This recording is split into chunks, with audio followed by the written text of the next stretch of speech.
Well, good afternoon, everybody. It's the Cryptid Huntress. I'm Jessica Jones, and we have a very interesting show today.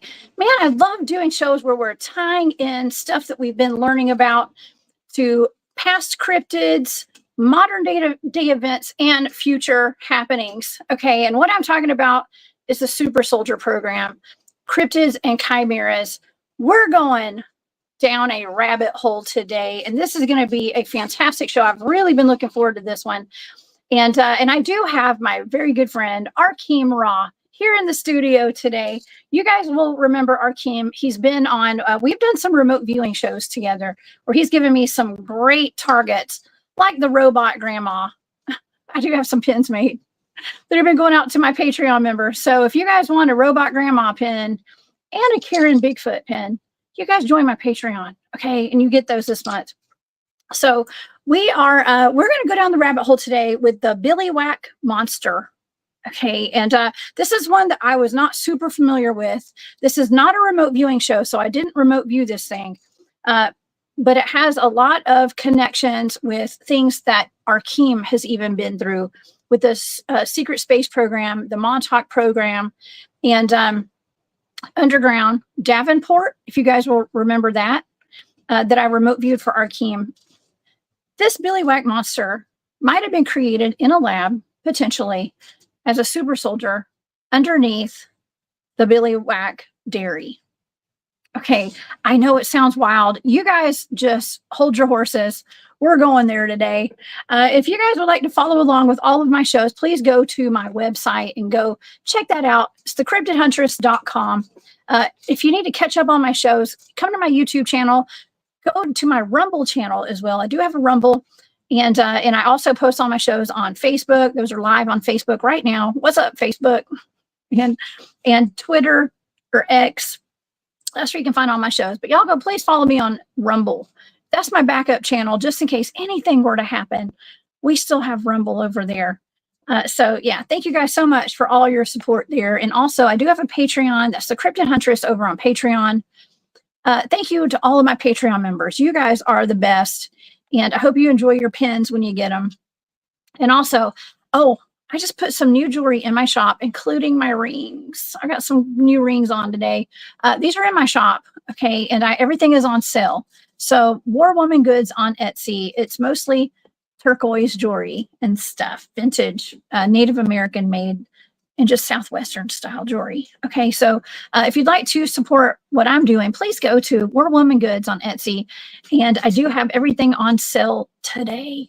So, and put a little note that you watch my shows and I will send you some merch. I might send you a robot grandma pin. Okay. So yeah, thank you guys so much for all your support, and to all my channel members as well. I do have exclusive content here on YouTube for my channel members and special deals occasionally for those folks there. So thank y'all so much for all of your support. Okay, let's get to our show today. I can't waste any time on this. We've got too much to talk about today. And I have Arkheim here, and I can't wait to talk about this Billiwhack Monster. So the Billiwhack Monster has been reported around Southern California, and it's said to be the result of military experiments.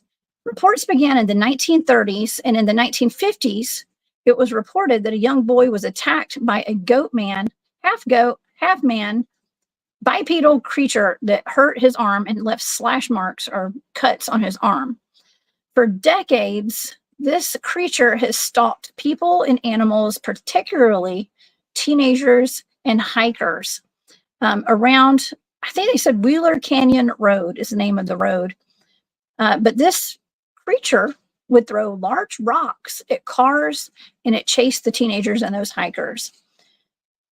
Okay, so here's where it gets real saucy. In 1922, World War I OSS, which is the Office of Strategic Services, later to become the CIA, Officer August Ruble moved from Switzerland to the United States.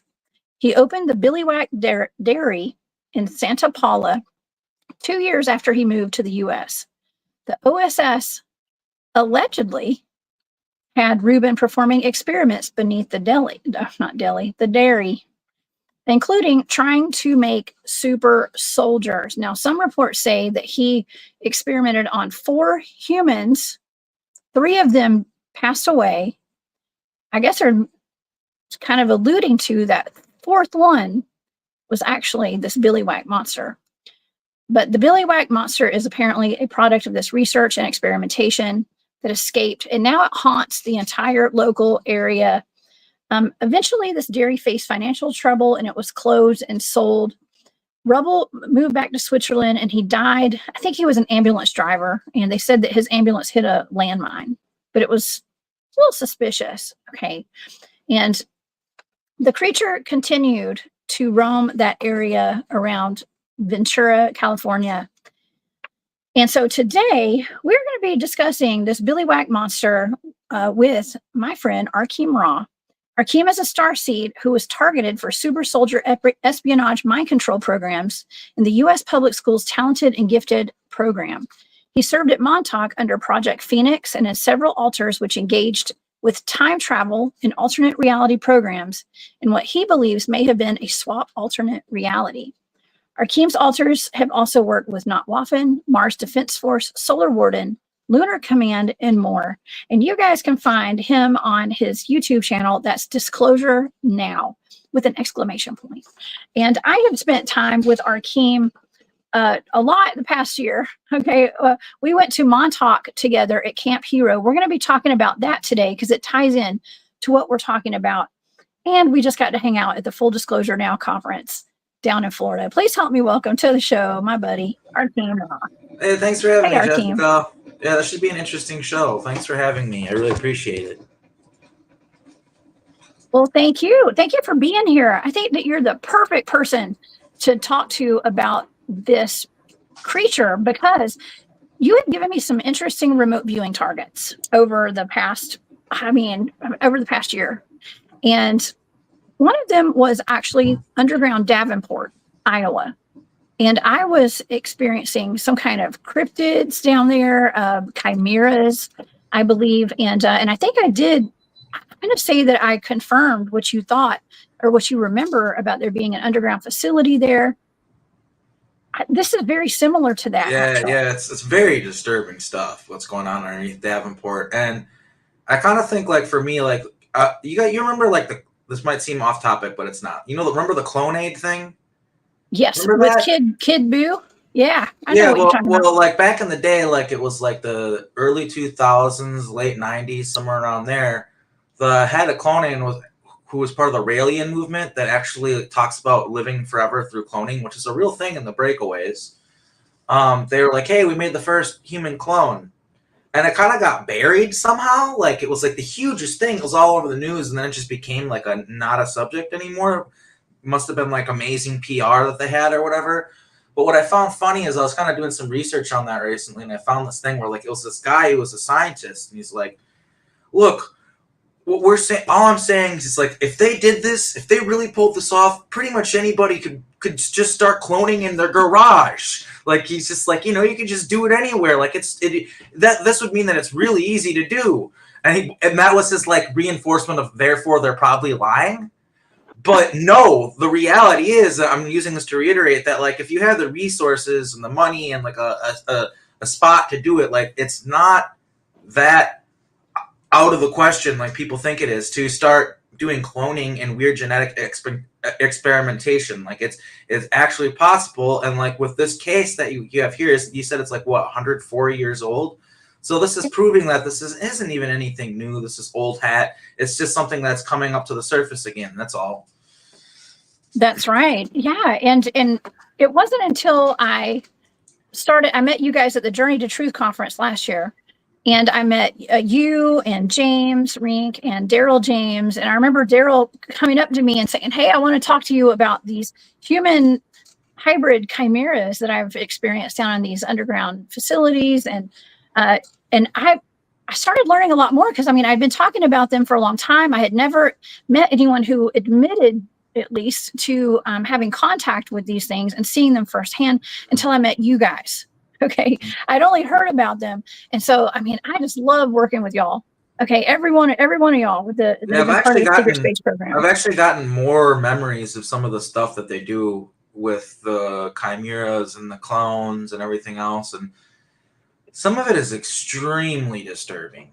Like, I don't even know if I can get into the show, kind of disturbing, but yeah, anyway, let's get into this historic example of genetic research and cloning gone awry. Let's do it. Okay, because people have been reporting, and this was really big in the 30s and the 50s and even the 60s. People around this area, it's called Wheeler Canyon Road, were seeing something that looked like a goat man. Okay, a goat man. Let me pull up some pictures. I've got a bunch of pictures to show today because they were seeing something that looked kind of, okay, this is a pretty well-known, like, alleged goat man picture off of a game cam. Now, whether this is real or not, I don't know. I have personally seen a picture. Someone sent me a picture from their game cam that clearly showed what looked like a man with no shirt on, with long, scraggle like hair, and nothing on from the waist down, or waist up. Excuse me. The waist down, it was like furry legs on him. You could just see he didn't have on furry pants, or he was a goat man. Okay.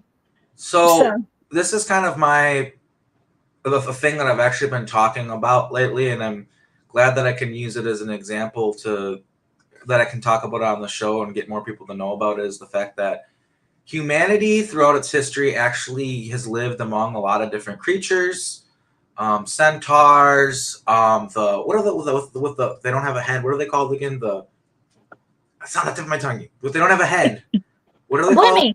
Blemmy, yeah, blemmies, like all these things. Yes. And I think some of them were created and they just bred and like kind of hung out and lived for a while. But, you know, there are ant people that lived on the surface of the earth and just all sorts of stuff. And the sad reality is you kind of know how it is with like resources, land, like you even see it in the here and now where wars are fought over it and people will invade people's land and take it and stuff like that. And the reason why you don't see a lot of these creatures out in the open is because we got rid of them all to be able to live on their land. Like, for instance, like Mount St. Adams, that's used to be an area where those ant people lived. And we wanted to build roads through there and have certain stuff there. And they didn't want us to do that. And we fought a war with them and they retreated to under the ground. And they kind of, a lot of these creatures, they just try to avoid contact with us and hide from us. So this is the reason why your show exists, is because most governments have what's called, there's a secret, like part of their government, and they're all over the world. There's different ones, but it's called, there's a name for it. I'm so bad with recalling names sometimes. It's a problem with my ADHD. But it's like the Department of Biological Invaders or something like that. Or like basically like every single government on Earth has a team that hunts down cryptids and aliens and stuff like that aren't supposed to be on the surface of Earth, because by the narrative that they put out there, they don't exist, right? And the whole reason why is because of our history and how we got here, and they don't want people to know all the bloodshed it took and all the trauma it took to get to this point where we are now, where there's really only humans on the surface of the Earth. And a sad reality of this, which so many people don't like this when I say this, they think I'm lying or something, but I'm telling the truth. A big reason why a lot of aliens don't talk to us is because they're afraid of us. Think about us and how the wars we fight, and like we drop bombs on each other and stuff like that, like Hiroshima, stuff like that. Like a lot of these ET and stuff like that, they avoid us and don't talk to us because they're afraid of us. And then, you know, like I said, we have these teams that hunt them down, and like they're not allowed to be on the surface of the Earth and stuff like that. And so, yeah, that's what you're seeing in your show a lot of times is examples of these creatures where they they've either crashed here and they're trying to find some sort of way to survive, some sort of way to get off or whatever. So someone sees them in the woods or whatever. There's a million different circumstances of how or why you see these creatures. But the reality is, it's like, look, like we are literally, without any exaggeration, brainwashed into thinking that the only intelligent beings that communicate with one another, have culture, have science, have arts, yada, yada, yada, are humans. It's literally taken quite a great deal of mind control programming and altering history and stuff like that to get to the point where we believe that. So, yeah, a big part of it is the fact that, yeah, this stuff exists and is covered up for those reasons. And also there's the genetic research and experimentation that's going on where life is created out of like almost like an artistic act, which is kind of sick if you think about it. But like, for instance, like that's kind of like what I felt with the Blemmy. When I saw the Blemmy, like I didn't know about it. I didn't have the background on it when I was seeing it, but I was like, the Professor Moriarty guy, like I don't know if he created it or not, but the thought in my head is this sick guy created this creature just to see if he could. And I don't know if the Blemmies are organic or created or what, but I think that's a lot of the times in these situations, these guys are just messing around, seeing what they can do. And I think that's what this was with this creature we're talking about now, is this guy created this thing just to kind of see what he could see, if he could create it, see what it would be like, maybe even turn it into a super soldier that would fight in battle for the military, and he'd get paid for creating this thing for them. You know what I mean? And it escaped, and that backfired. I mean, that's what happened here. Like, and I'm not even saying that's hypothetical. I know that's exactly what happened. Yeah, well, things like the Blemmies, which you encountered, which you remember encountering there underneath Davenport, which that is a fantastic show. If you guys miss it, I always forget to put all the links in the comments after the show, so please forgive me. Just go find it in my playlist. It's Underground Davenport Remote Viewing Investigation. That's a great show, and we did talk about the Blemmies.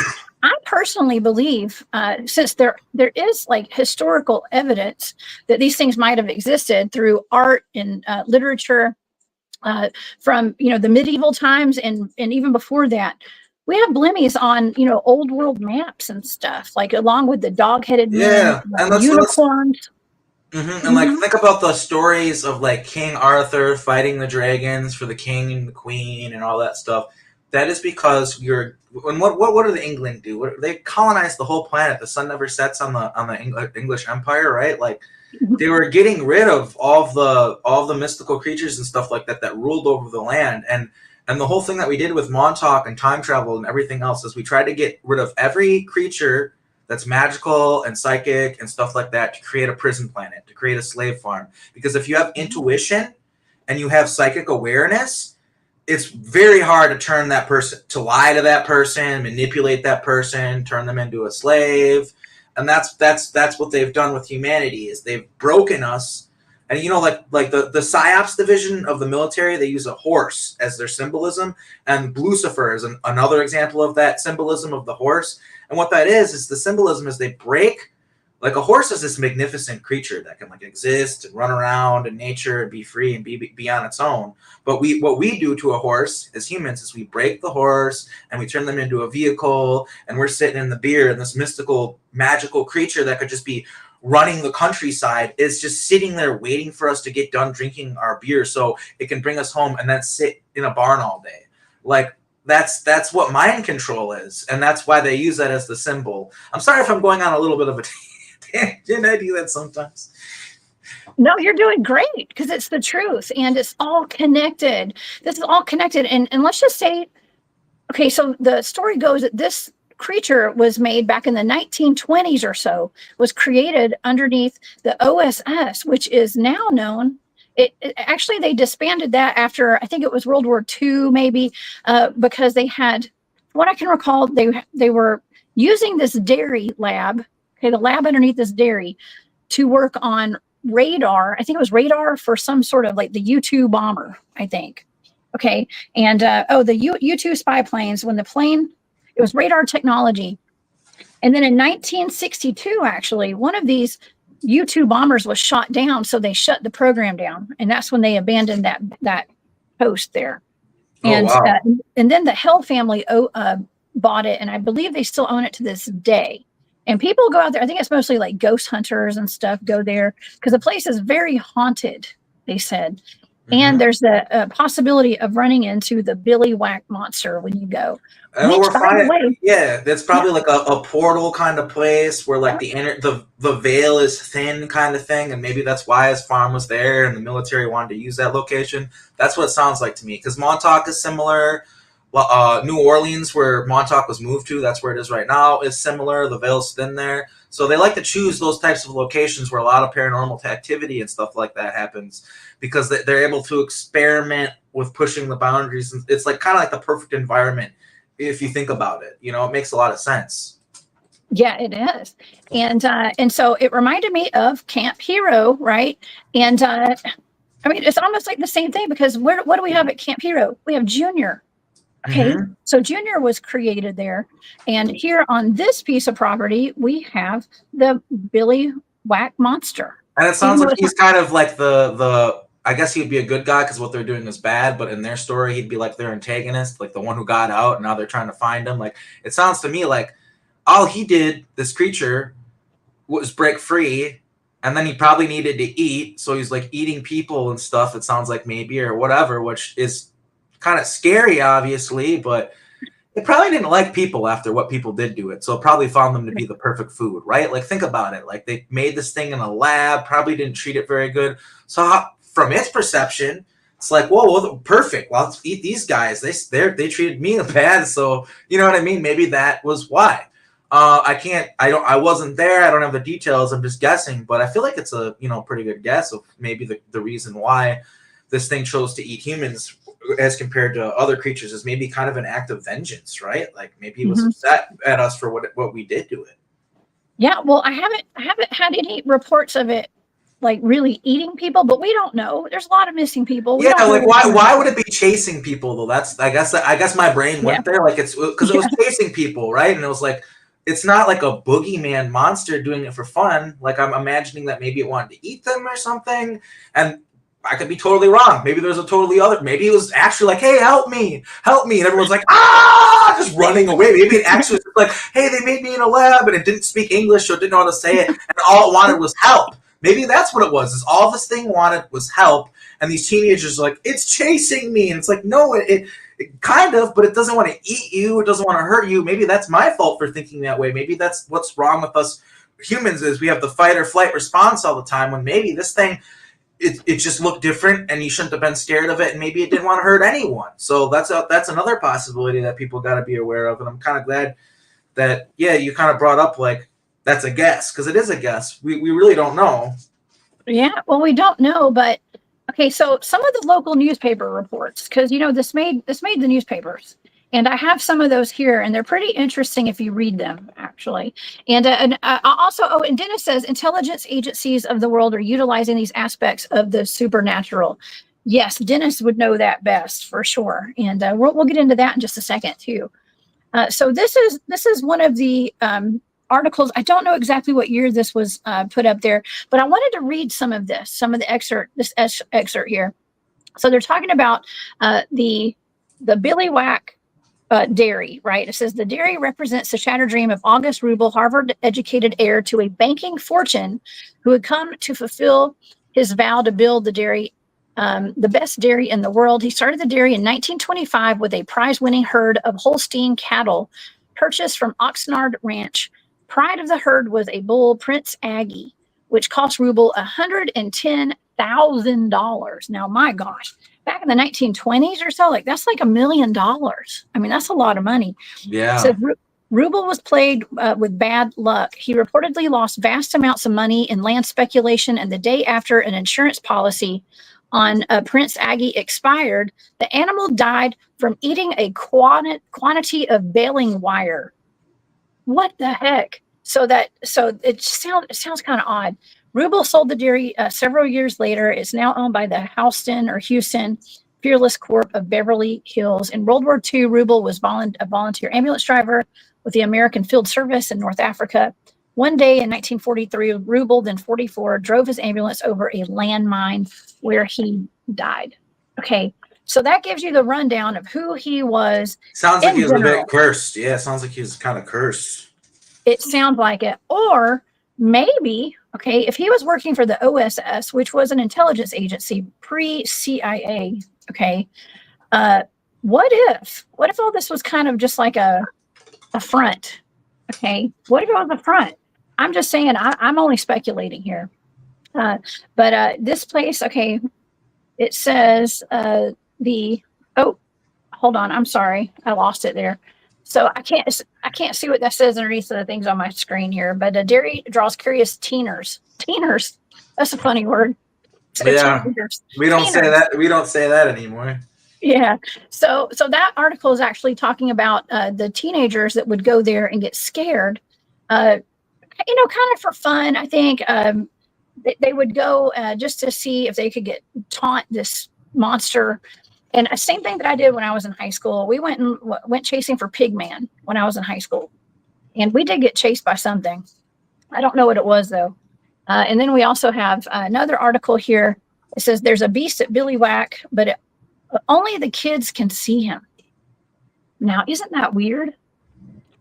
I mean, okay, so that the article actually kind of got the slant of like, well, it's just the kids, it's just their imagination. Can you put that up again? That's interesting. Yes. Yeah. Okay, so that kind of has to do with, we talked about the veil is thin in this area. And what do they say about children? Children a lot of times will see ghosts more and stuff like that, and they're more in tune with kind of the other world. So yeah, it makes me wonder that what if this wasn't some sort of creature that he created, but some sort of creature that he captured from another reality? That he was somehow opening portals and messing with that kind of stuff. And that the fact that it was on a different frequency, like it was supposed to be or something, like I don't even claim to fully understand this, but this seems to be a place where the veil is thin, and he was messing with that, pushing the boundaries of that. And this Billiwhack monster, which I feel bad that they called it a monster, because what if it's not? What if it's just a being, right? It seems to me like there's something more scientific and like multiple realities, like shifting quantum like frequencies, like, you know what I mean? Because like one thing that I kind of think is like our minds and our consciousness are like a radio tuner, right? And like like you're tuning into the frequency of reality, right? Like right now we're on like the certain frequency of reality, and maybe this Billiwhack creature existed in a slightly different timeline, not too far from our own frequency, but not in our frequency. And that guy somehow like brought him into our frequency, but maybe not like fully. So that's why you have this strange effect where the children they haven't had all their psychic awareness and stuff like that programmed completely out of them yet. They're seeing it, and then the adults can't see it. I feel like that's like a pretty good explanation to why that phenomenon might have happened, as compared to, the kids just having their imagination act up. Exactly.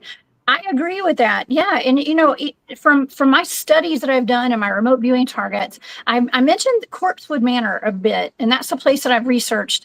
And it's so interesting because there's a lot of cryptid activity there. It's here in Georgia, Northwest Georgia, in the woods, deep in the woods.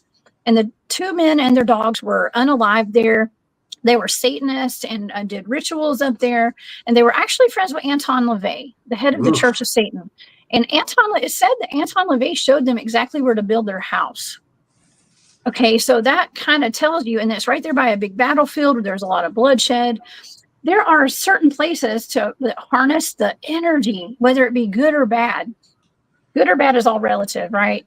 But it's a big place of high energy right there where you can manifest stuff, I think. And so you're right. This is one of those places. Almost like they knew that this place was going to have this kind of energy. They put a facility underground there, underneath the dairy, and they were doing strange experiments. I mean, for the 1920s and 30s, World War I era. Okay, like this. Yeah, think of this like the Upside Down and Stranger Things, right? And how it would bleed through to the reality, but in kind of weird ways where it didn't make sense and it confused the people. Think about how similar this is to that. Like, there's this weird phenomenon going on. Only the kids are seeing it. Like, it totally feels Stranger Things, doesn't it? It does. It does. I actually have some pictures, too. from when it was a dairy. Now, this is just the dairy truck. They actually had this truck in a parade, and that's where we got that from. There's, their milk bottles. I mean, you hear jokes about the milkman, right? And your dad, like somebody's dad being the milkman and stuff. So this was like back then. They used to actually bring bottles of milk to your door before the sun came out. Yeah, good milk, good wholesome Yeah. milk. I wish it was still like that today. I was thinking the same thing when I pulled this picture up. I thought, man, I'd love some raw milk. Yeah, for real. Animal consumption only is what they have to put on the label now. Yeah, it's silly. Yeah, it's totally silly. This is the guy right here, though. This is August Ruble or August. I don't know. I say August. So this is him. He came from Switzerland. He looks a little German. Okay, I was just gonna say, but he's he looks familiar as fuck to me. Oh, does he? Yes, like I've probably met this guy in my time travel lifetimes and stuff like that. I've probably met this guy. He looks super duper familiar to me. Maybe so. It gives me goosebumps seeing his face. Like, wow. Well, I didn't mean to spur any memories. No, you're all. That's what I'm here for. I'm here to talk about my memories, and it's okay. Yeah. Okay. You never have to feel bad, ever. Okay. Never apologize. Well, everything happens for a reason, right? And I asked you to come on to talk about this, not knowing what to expect here, but we're just kind of piecing the puzzle together because I know there's connections here, and I felt like I felt inclined to invite you on this one. Okay. Yeah, he looks super familiar to me. Okay, so that's August. Okay, and let's see. Someone said in the comments he looks like me. That's kind of creepy. Oh, he kind of does a little bit, actually. He kind of does. Speaking of which, I found out recently, I guess I should say this because maybe it's somehow connected. I found out that my biological father, because my whole life was created through time travel. My mother's a surrogate mother. She's actually my daughter who was born in a program. So it's all super duper confusing and crazy. But I found out my real father is like Karl Emmerman, who is he was one of the bad Germans. I say that because they're so weird about the word that starts with an N on YouTube. But I said it yesterday or Monday. I know. Yeah, it's like you can't talk about history. Like obviously we don't support that. Like duh. Like I don't know why I can't just say a word. But anyway, it's part of history. Yeah, it's part of history. We should talk about it. It's important so it doesn't repeat. Right? That's what you're supposed to do. You're supposed to talk about it. But anyway, I found out that Karl Emmerman, this guy, and then it could be connected to all that, and the fact that they kind of created me like in a lab or something. It's all super weird. And then I was part of Project Ibis, which was putting the Egyptian gods in human bodies and stuff like that. And so I think I see his image, and then there's also, you said he was from Switzerland? He had Switzerland. Yeah. Switzerland. Yeah, well, Switzerland and Sweden both have like all these crazy connections to like this time travel cult called Ordo Templum Nephilim. So maybe he's connected to Ordo Templum Nephilim. Maybe that's where I've seen him. So yeah, there's all sorts of possibilities, but I'm gonna say that I've probably met that guy. Unfortunately, I can't just. It was an altar, and this is how it works. So I'll explain it to people. The altars. They create an altar, and the altar is an alternate personality, and that's in your mind, and it's like a folder, and it's like this was like this, like right now this is the Arkheim folder, like that information would be in like maybe the Jacob folder or the Ryan Sterling folder or something like that. So I would have to go into that folder, open it up, become that person in order to remember it. But I can see when I saw that guy, man, I've seen him before. I'm gonna say that I've seen that guy before, and it all makes sense because like I've been talking a lot lately about how Montauk and just the military stuff going on with the time travel and everything in the military, it's all connected to like black magic and like Satanism and stuff like that. And that's the vibe that this guy is giving me, is that he's connected to like the Ordo Templum Nephilim, which is like Baal worship and like Moloch worship and stuff like that. It's all kind of the same thing. It's all connected. Like I have the feeling that guy's connected to all of that. And who knows, if I get memories back, maybe we can do a whole nother show on this guy after I get memories back of him.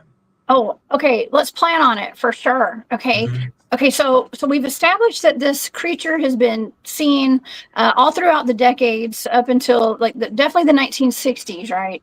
I want to thank, before I go further, Susan Keno, thank you so much. And yes, we do need to take note that today is the anniversary, the 23rd anniversary of 9/11. It's the anniversary. I still remember where I was when that went down, going to college, actually. And that was a very solemn day. And so I wanted to take a moment just to remember everyone. We were all affected by You want to do like a minute of silence or something for that? Just Yeah, to we kind of can. recognize the weight of it, like, like just kind of, yeah, let's Yeah. just do like a little moment of silence just to recognize like the day, like not in like a way where it's just like recognizing like it was something terrible that happened, and moving forward, Yeah. it's just, yeah, I think it's a good, if we're gonna bring it up, I think it's good to just, okay, Yeah. I'm gonna shut up. We'll just take a moment. Let's take a moment and everybody say a little prayer. And yeah, just a few seconds. How about that?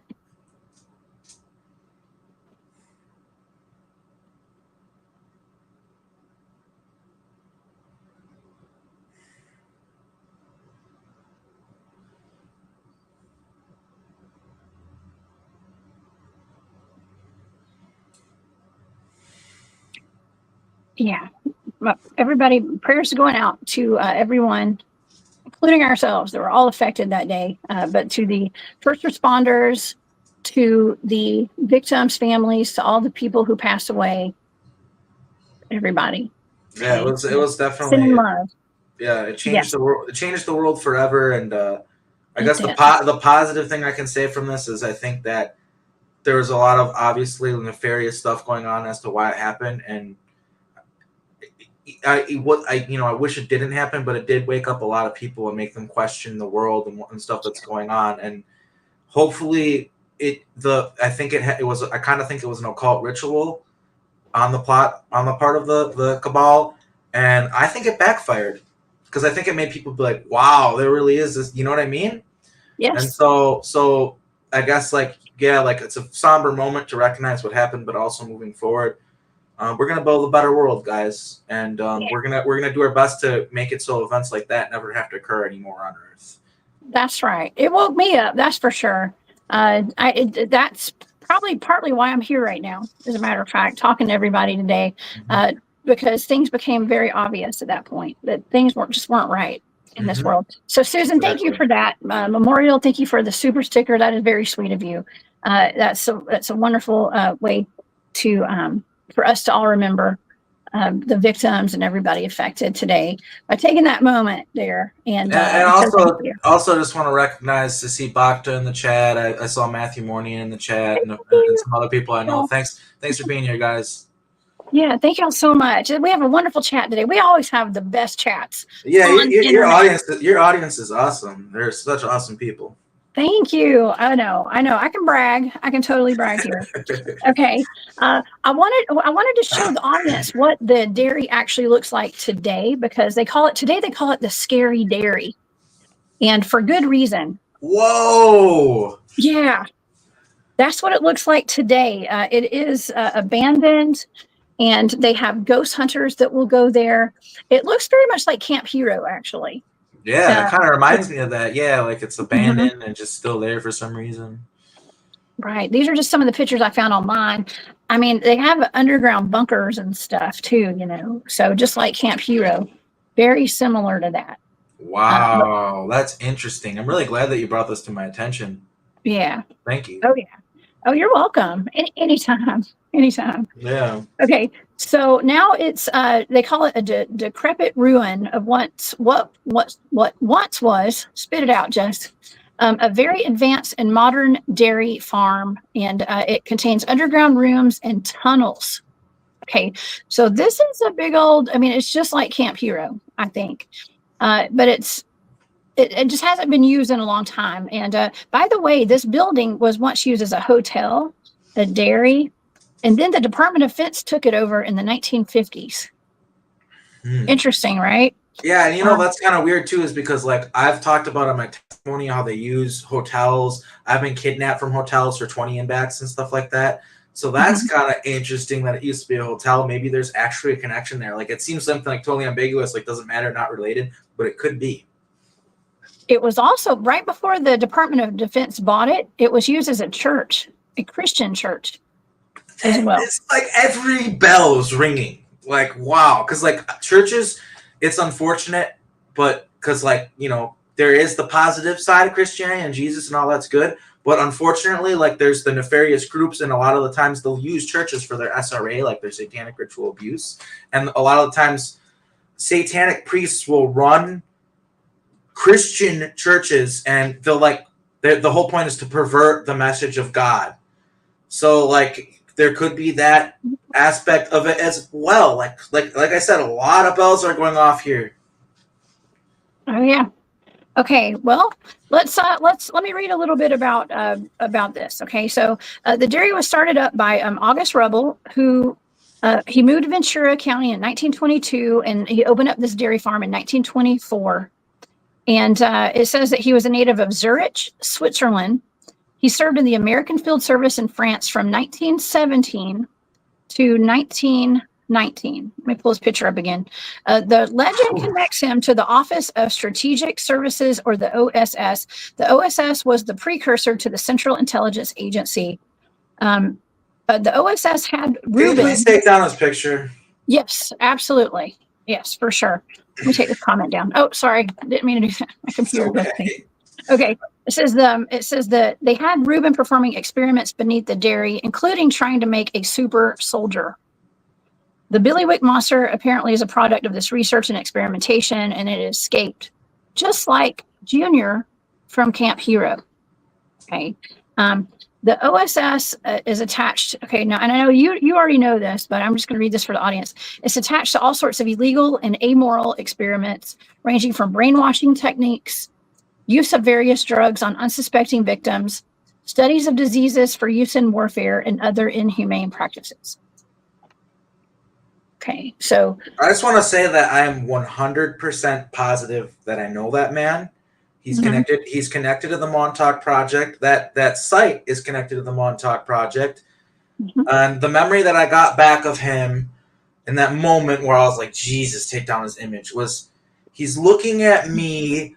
I'm in some sort of weird mind control state. I'm probably on drugs. And he's telling me, you will bring her to me.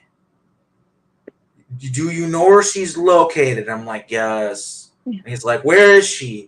And all this stuff. And I'm like, and he's like, you will bring, it was all, it's too much to go into in the middle of a show. Like, that's why I was like, please take down this image. But I'm going to say 100% positive this guy's connected to all the time travel projects and all that stuff. And that, yeah, like, we're going to have to do a whole nother show on this guy. Oh, yeah. Okay, that's interesting. Okay, because Coco and John, hey, John and Coco, says maybe the fancy bull was for super soldier genetic splicing. That's so, I mean, they paid $110,000 back in the 1920s for a bull. That's a lot of money. And it just mysteriously died. They said cows don't just eat barbed wire usually. Okay. And they said that it died the day after it lost, the insurance ran out on it. So it wasn't covered by insurance. It mysteriously died by eating barbed wire. And that was their prize bull. Okay, so it just sounds fishy to me. Okay, and so, anyways, yeah, there's no telling you. They did do genetic engineering down there, like genetic splicing. Chimeras were being made apparently, which happens today. Which we actually looked into with the underground Davenport. We've talked about in other targets that I've done. But that's a great point. Thank you, John and Coco, for that. Okay, so. I won't get into any more about the OSS, okay, because they're doing the same stuff back then that they're doing today. Okay, that's all you need to know. Yeah. And so that's all you need to know about that. But okay, so Ruble eventually did mysteriously die I guess he went back to did I say said he hit a German landmine. That's what it said. So, or it could be that maybe he was unalived on purpose. Who knows? I mean, it's all up for debate, I'm sure. But okay, so this dairy farm, this piece of land on the dairy farm, it has a National Historic Landmark plaque. Would you like for me to read this real quick? Oh, yeah. Okay, it says, Ignacio del Valle established Rancho Comulos in 1853 on part of a Mexican land grant of former mission lands. Rancho Comulos was setting the setting for Ramona. Okay, this is supposed to be like where the land is, right there. In an 1884 novel that generated national interest in the history of Hispanic settlement in California, August Ruble purchased the property in 1924 and preserved the significant historic features of the site. Shirley Ruble Lorenz, daughter of August Ruble and president of Rancho Cumulos Museum Board of Directors, was present to accept the plaque. She had been born and raised on Rancho Cumulos and stated that her father, August Ruble, had instilled in her a sense of trust and stewardship over Rancho Cumulos. So it just establishes that that was his land, and passed it on to his daughter. But it says that in addition to a secret underground level, it has orange trees, multiple buildings, and an aviary that was built originally to house Miss Ruble's tropical birds. Okay, so it had tropical birds there.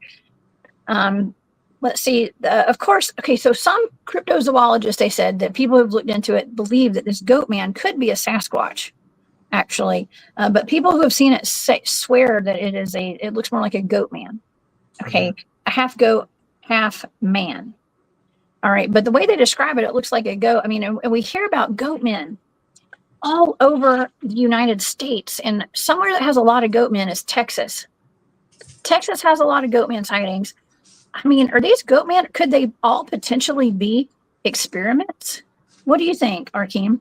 If they keep seeing them everywhere, no. I think that they're probably some sort of just species of ET, or maybe not even ET, because ET implies off-world. They could be from Earth. Like I said, I talked about the ant people. So I don't have like the answers here right now. Like maybe if I am able to go into memories of my altar, I could literally tell you. But yeah, it sounds to me like if they're seeing them all over the place, like it's some sort of creature that exists that they're just trying to use in the programs for whatever reason. Maybe they're sending them back in time to infiltrate the goat people. Like for real, it could be that. Like who knows? It could be one of a million things. Oh my gosh, it totally could be. Okay, well, that's not the only weird creature that had been spotted in that area. Okay, there was actually a woman who claimed to have seen a monkey creature that took her 2 chickens. That was in 1939. So it wasn't just this, the Billiwhack Monster, the goat man. There was another one that was a little smaller that was a small monkey creature the size of a 12-year-old boy. Okay, like very small. It sounds kind of like a devil monkey is what it sounded like to me. So, and it was taking her chickens. It was stealing her chickens out of her chicken pen. Now, I do want to tell you right now, to this day, they say to this day, this site, it says that the local teenager, and I'm not, maybe it's back in the 60s because it didn't specify actually. Where is this located again, by the way? It's in California, Ventura County. Ventura County, okay. And there's a weird thing with Ventura. South California. Ventura, there's a lot of weird stuff with Ventura. But Ventura, California. Okay, anyway, go on. Sorry. Ventura. Well, you had given me those targets out of California too, where they have jump rooms and jump gates. Yeah, it was on Ventura Boulevard. Ooh. The jump gate was on Ventura Boulevard. So yeah. Okay. Interesting. Okay, so it said that snipers were set up around the property, and if anybody, when the teenagers would come onto the property, they would shoot salt pellets at them. So they were still protecting this property up until modern day. Okay, they were says they shoot salt pellets at trespassers. And it says some people claim that there are millions of dollars worth of like checks that were made out to Ruble that are in the walls of this place and stuff. I don't know. That doesn't really have a whole lot of significance here, but nonetheless, they think that there were more. If he was getting paid, I feel like that was worth bringing up. Yeah, that's true. But so it's just. There was more than just that experimentation going on with just the one creature. Okay, there were probably multiple creatures made, and I mean, who's to say they didn't escape? Like some people think that this Billiwhack monster escaped. Okay, and but who knows? I mean, I just can't stop making the comparison to Junior at Montauk. It's so similar, and then I do think it's connected to. I'm not going to say think. I know it's connected to the Montauk Project, and I know that I met that man and I knew him, and yeah, there's been so much stuff going on. Like this is like a really weird, like this is part of, like you said, all those memories and all that truth bubbling up and all that. Remember, Jessica, we were talking about that Yes. shortly before we actually went on the Yes. show. Yeah. So yeah, just for the guests watching, we kind of had a little brief conversation before we started the show, as we usually do. And Jessica and I were talking about how, like, right now there just seems to be like all this, like, people are remembering things, like issues are getting brought up that people have to work through, and there's like this weird energy in the air. And I literally think that, like, seeing that guy's face and kind of looking into this is a part of that resurgence of memories and this kind of transformative energy that we're in right now, like astrologically or whatever. Like, I really do feel like this is almost like another manifestation of that. Yeah, I do too. I mean, I think that I think it's important. Whatever's going on right now, nothing is a coincidence. Okay, and every single topic that I cover on my shows, there's no coincidence we're talking about it, because it seems as though that, like, all these topics connect to the next one, and this has so many connections to the things even you and I have talked about. It's all connected. It really is. It's like the black magic and Satanism, and then the time travel and the cryptids and the aliens. The point where the dam breaks on the programming is because, you know what I mean? Like, most people like us, we grow up and we're interested in fairies, aliens, all this stuff. We kind of understand it's real, but it's confusing to us. We can't really wrap our minds around it. And the moment the dam really breaks and you finally get like the higher understanding where you can really look into this stuff with the eyes to see it properly, is when you realize it's all connected. It's all the same thing and it's all real. That's the moment where you really start getting somewhere. Yes, and this is a great point too. Aaron says the Lake Worth monster supposedly had horns, but it seems more likely from Jim Mars's work that it was just a type of relic hominid. Okay, well, that's what some of the cryptozoologists in the area were thinking, that maybe this Billiwhack monster was a Sasquatch. But okay, so you take the Lake Worth monster, which is like a goat man, from what I understand. You take the Pope Lake monster. Okay, so the Lake Worth monster is in Texas. It's one of those goat men that we talk about. I've covered the Pope Lake monster in Kentucky. This is what the Pope Lake monster looks like. He carries an axe. Arkheim, he carries an axe. Wow. And the way that they described, and he hangs under the trestles of the Pope Lake Bridge in Kentucky. Multiple people have passed away. They've died from going out on this. This is a long trestle, a long train track on a bridge. There's no escaping. If a train comes, you can't run fast enough to the other end to get away from the train. So people, like teenagers and young people especially, try to outrun the train and they end up dying. But this goat man, is said to carry an axe. Now, the Billiwhack monster is said to carry an axe as well. So that's a correlation, and I think, yeah, this creature, this being, this individual is definitely real for sure. And I really appreciate you giving me this like having me on the show, because yeah, it's so near to Los Angeles, it's so near to Malibu, it's so near to the jump room that I found there. And I really do think that the Ventura, because it means to venture forth. Somebody put it in your comments, it means to venture forth in danger, Ventura. Like, in the face of dangers. Like, yeah, it was a little earlier in the comments, but someone put that. And yeah, I really do think that there's a connection between the Ventura thing. And then also, interestingly enough, I did that show with you where I talked about, like, talking to Jesse Ventura. Remember that? Yes. I'm like, I don't know, man. It seems there's something going on with the Ventura word. It comes up a lot in this when we were talking about, like, portals, time travel, and all and all that stuff. Yeah, it seems very connected to it. Yeah, a lot of connections here, and let's see. Okay, thank you, Andrew. You always have great comments here. Everybody does. Everybody does. Okay, Ventura. Aaron wrote all the. What is this?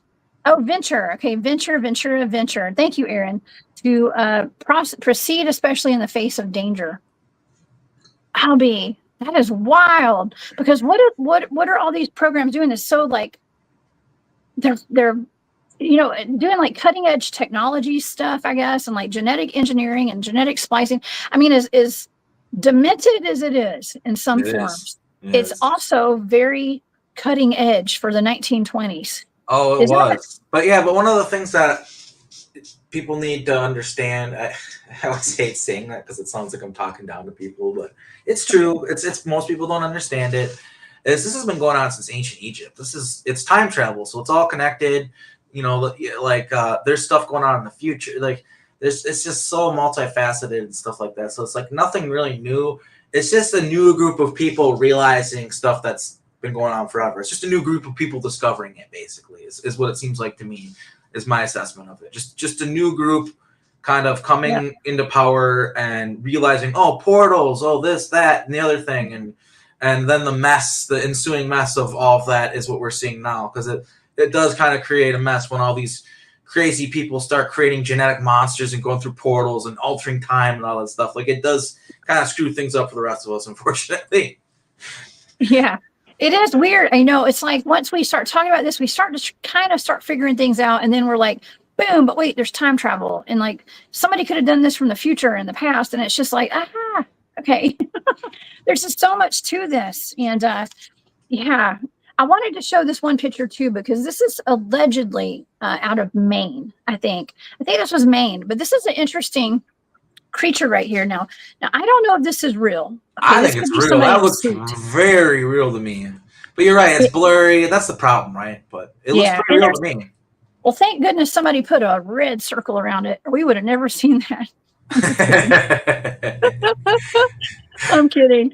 But yeah, it looks similar to the way this creature that we're talking about today looks. And this was actually my AI version when I typed it in, and I made some AI with it. They say that it's a little bit lighter than this, though. The color is lighter. It's almost like an off-white color, but nonetheless, it looks kind of like this. Now, I've never seen this picture debunked. Okay, I've used this picture before. No one has come across and debunked it that I know of. Yeah, I've seen some pictures too where like I see them and I'm like, they look kind of fake to me, and then photo analysis people actually like, there's no Photoshop here.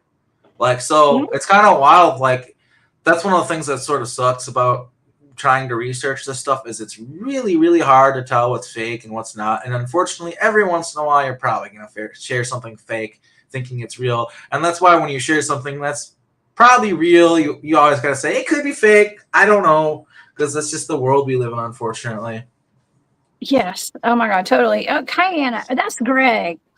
Hey, thank you so much for that super sticker. Oh, my goodness.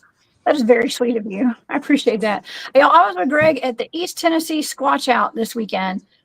Let me tell you, that was a fun event, by the way. We did not run into any goatmen out there. We could have had some Bigfoot activity. I'm not sure. We went Bigfooting Friday night. I did. And I sat around the campfire Saturday night with a bunch of Bigfooters. So great time. Got to hang out with Greg here. Thank you so much, Diana, Greg, a.k.a. Greg. That is very awesome of you. Much appreciated. Much appreciated very much. And I hope you made it home safe from that event. All the way from Kentucky. Okay.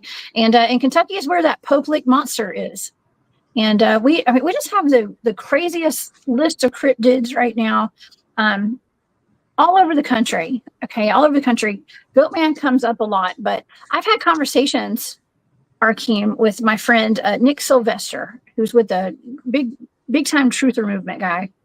He's been on the show, and he's talked about how our government, let's just say our government, okay, or agencies work with cryptids for, let's just say, like assassinations, kidnappings, just some kind of like contracted work. Have you ever heard that before? And what do you think about that? About contract work? Yeah, with cryptids in our government. I think that's definitely a thing. Well, I can tell you that I've come in contact with different, like, yeah, there are ETs and cryptid.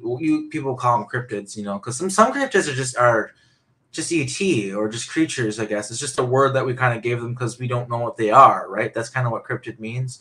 But yeah, we definitely do contract them out. One thing that they did, okay, and I'm going to plug my brother's book, John Lipperg. He talks about, he was in Project Ibis, so was I, and he was Sobek. say Egyptian gods or whatever they're putting them. But anyway, they would actually he would go into some battles in this like it's like 16 foot tall, 20 foot tall, or something like that, alligator person body, excuse me. And he'd go into battle and fight battles and stuff like that. And so there's actually situations where like here on Earth, they've sent like creatures into battle and stuff like that in wars. And that's something where, please, if you ever find stories about that, like I've heard that there's stuff that happened in Vietnam. Like I heard there literal hulks, literal like people they sent into those forests that were like 14 foot tall, like they shouldn't even exist. They're like just made in a lab somewhere. There's stories of that in Vietnam and stuff like that. So if you ever do come across any of that stuff in your research, have me on and talk about it, because I'm sure eventually, if you haven't already, you'll come across some of that stuff. But yeah, it's definitely a thing. They're not just using humans, because also there's like the psychological intimidation aspect of it. Like if you're fighting against humans, that's one thing. But imagine being in a war, and all of a sudden, and you're fighting against like these other guys, and all of a sudden a fucking T-Rex comes out of nowhere and starts killing all your men. What are you gonna do? They're all gonna start running away, man. They're gonna all start retreating. Like, so it's kind of like a real thing that's been used in war, and it can be used as an intimidation tactic. And yeah, it's totally 100% real that they. But I wouldn't call it contracting out. Like, yeah, sometimes like they work with ETs and they contract them, and it's all agreed upon, consensual. But a lot of the times they're kidnapping these creatures and they're enslaving them, just like they did to me in the programs. So. Yeah, it's all, that's definitely an aspect of this that's kind of important to bring up and mention and talk about if we're going to talk about this stuff. Yeah. Cat. Hey, Cat. Yeah, I can turn off. I had my headphones on because she works at home and she's on break right now, so turn the headphones off. Okay, cool. Can you hear me? Yeah, I can hear you great. Okay. Well, and also there's a whole aspect of like the government using these cryptids, these creatures as weapons, okay, weaponizing them.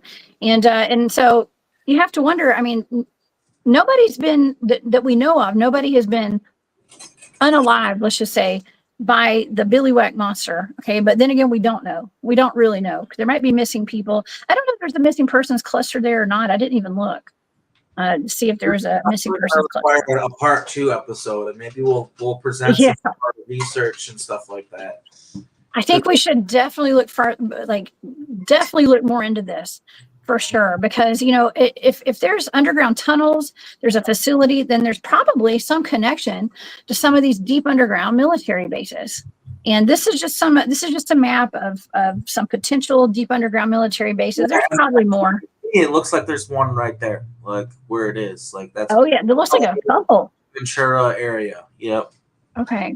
Well, there's a lot. There's a cluster of deep underground tunnels and bases, and they did disclose that there are tunnels underneath it. Like, why is Wisconsin not even on the map? Like, that's insane. And Michigan too. Like, there's all sorts of stuff going on in Wisconsin. I don't know why it's not even on the map. But yeah, I'm sure that this is just one. I feel like this is an incomplete map. I feel like there's a lot more than that. Oh yeah, there's more. I mean, that's just one map that I found, and then we've got this. I just found this online. I'm not sure who made this, so I'm sorry I can't give credit if I don't know where it came from. I'm so sorry, but somebody compiled these maps kind of all together. Just saying hi to you and the cat. It's your comments, cat. Oh really? Yeah, it's yeah. What's up, cat? Yeah, I think it's just important to note that there are a lot of underground tunnels and bases and all sorts of stuff going on underneath our feet right now. Mm-hmm. And they are connected to, I mean, they go back, if he was doing this in the 1920s, 100 years ago, that was over 100 years ago when he first started, or at least exactly 100 years ago. Yeah. What are they doing today? Okay. What are they doing today? It's probably just whatever he was working on is probably much more refined. They're probably better at doing it. They're probably a lot better at keeping it secret. Like, so, yeah, I mean, common sense dictates that 100 years later, they're going to be even better at it, right? So that's, and I also don't think like they stopped either, right? Like they're definitely still doing weird stuff. Yes. Absolutely. Well, and I wanted to point out where Davenport is on the map too. Big facility there that I did remote view for Arkheim. It was one of those blind targets. I was seeing all sorts of stuff that was underground there. So big underground facility there, and it looks just like your typical small town right there above the ground. Appleton looks like a normal small town.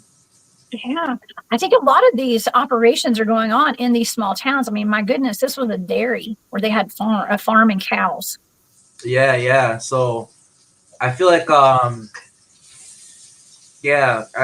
there's a lot of stuff going on in both rural locations and big cities. But when they do pick big cities, they usually pick places where if you were to see something out of place, you wouldn't think anything of it, right?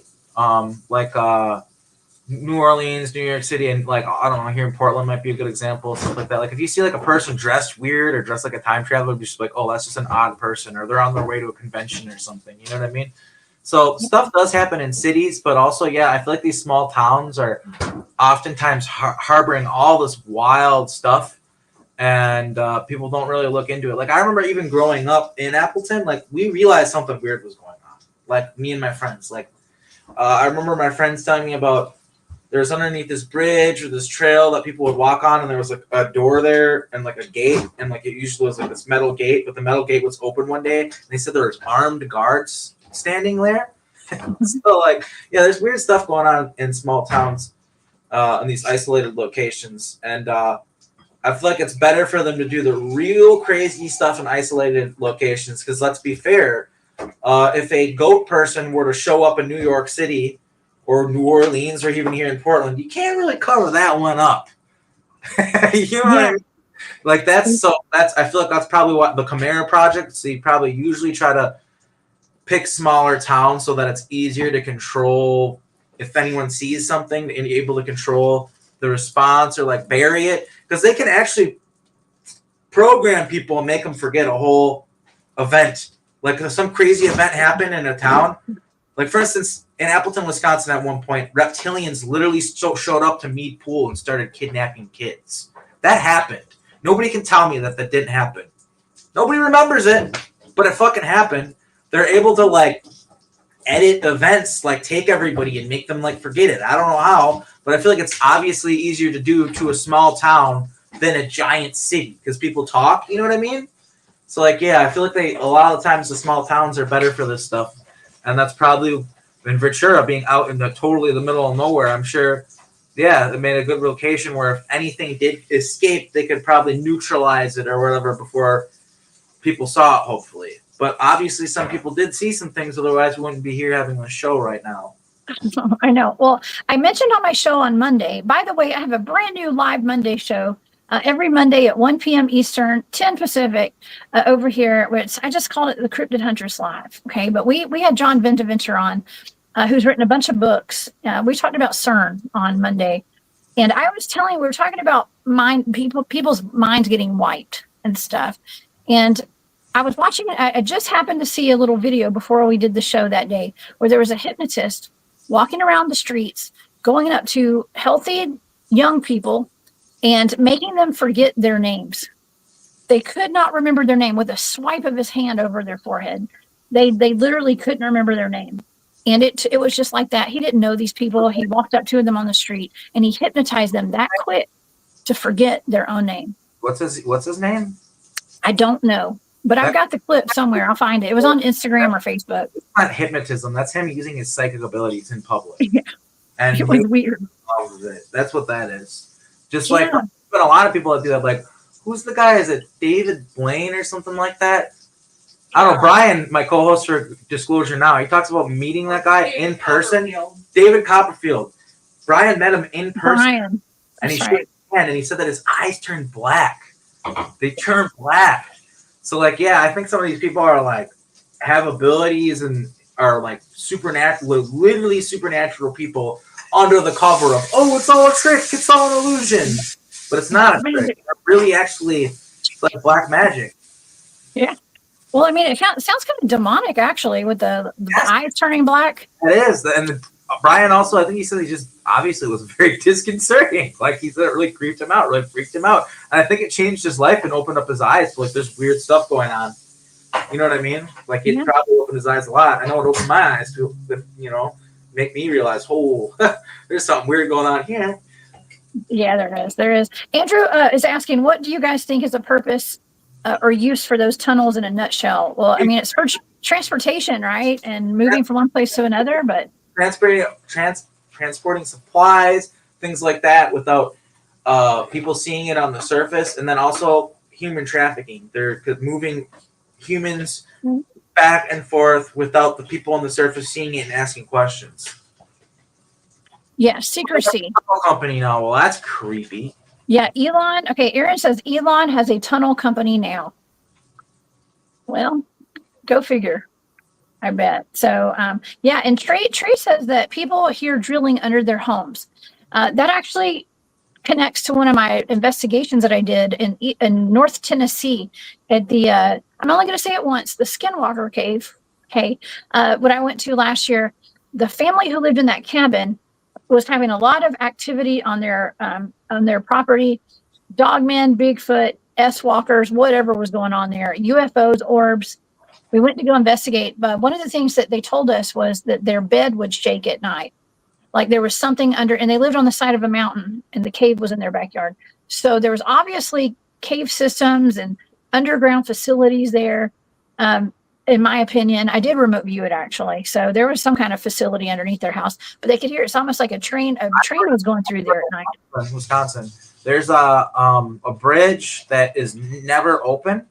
It's always closed, but it can open. And during a brief period of time, they're doing a lot of reconstruction and renovation for the underground base in Appleton.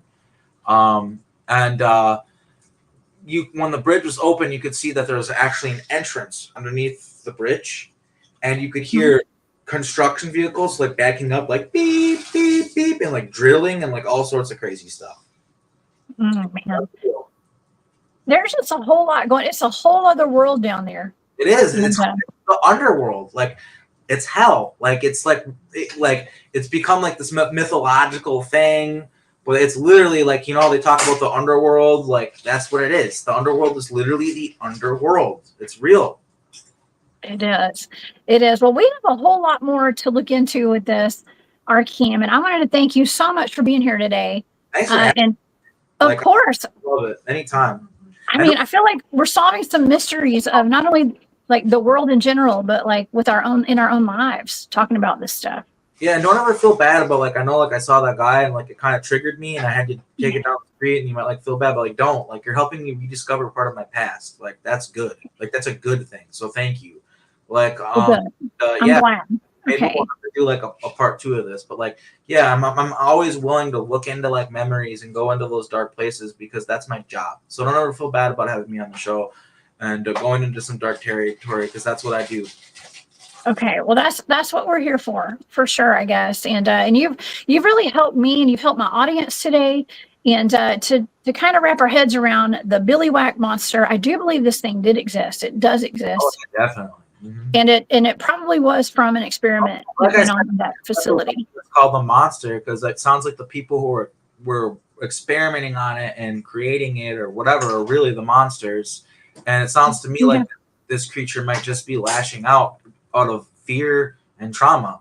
So that's something that people should keep in mind. Is it's kind of like with us how how humans react to things. Sometimes I feel like it's kind of immature. You know what I mean? What if it's not a monster? But I also don't blame people. You see a goat person walking around carrying an axe, that's going to scare the hell out of you, and you might call it a monster. But just kind of food for thought. You know what I mean?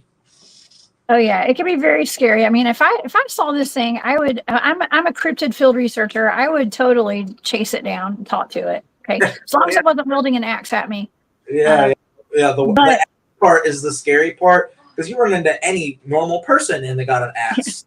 And you're out in the woods. Yeah. You're like, ah! You know Much less a goat. I know, right? With digigrade legs and stuff. Yeah, I don't know about that because it could obviously run fast. Okay, and I mean, thank goodness I keep a firearm on me. Okay, just in case. But I'm just saying that's creepy, and so you just don't know that's there's dangers in being out, and keep your head on a swivel if you live around this area, just in case. But don't live in fear. I mean, if teenagers have gone there for decades, and the worst injury was just a kid's arm got scratched, then things are okay as far as I know out there. So nothing to be too concerned about. But Arkheim, please tell the audience about your book and your YouTube channel and where people can find you.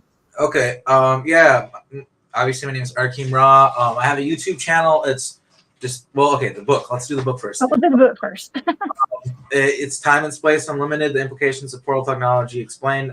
This book is like my life's work. Like it's, I think it's all very valuable, important information. I think it's worth the money and it helps me out a lot. So if people can go on Amazon and buy that, I really appreciate it. It's definitely a fascinating book. And then also I have Disclosure Now, my YouTube. It's Disclosure Now with an exclamation point, and its handle is Disclosure Known. And I'm actually having a show tonight with Ida Farhat. One of your guests was like, "Hey, talk about the super soldier stuff," and obviously we couldn't get that in, but to him and anybody else who was interested, 5 o'clock to PST, so that would be 8 o'clock my time. Yeah. So that will that's happening tonight. Doing a little show with Ida, and we'll be talking about super soldier stuff and kind of a positive manner. Like she's a very positive person, so hopefully it won't be too dark. But she did say she's gonna finally talk about some stuff that she hasn't really talked about before publicly, and so it should be a good show. Ida's a really awesome person. She's a big part of the Full Disclosure Now conference that happens and stuff like that, and organizes a lot behind the scenes and gives people a platform to talk. She didn't even speak at the conference, and she was a huge organizer. So she's a really awesome person. It'll be good to have her on the show. And then, yeah, I also have a Patreon myself, too. It's just patreon.com/Arkheim Ra. And I have exclusive content. Like every week, I talk about a music video that was created in the programs, like MK Ultra program, time travel programs, like the mind control they put in the song, the imagery in the music video, like what the song's about, where it's from. So I do that once a week, and I have some exclusive interviews on there and stuff like that.